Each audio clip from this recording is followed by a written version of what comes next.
No hace falta que corras. Ni que hagas ruido.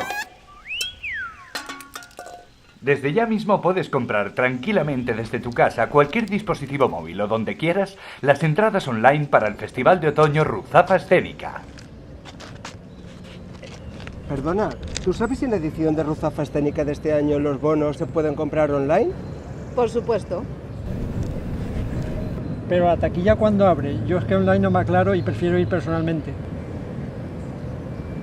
El 10 de septiembre.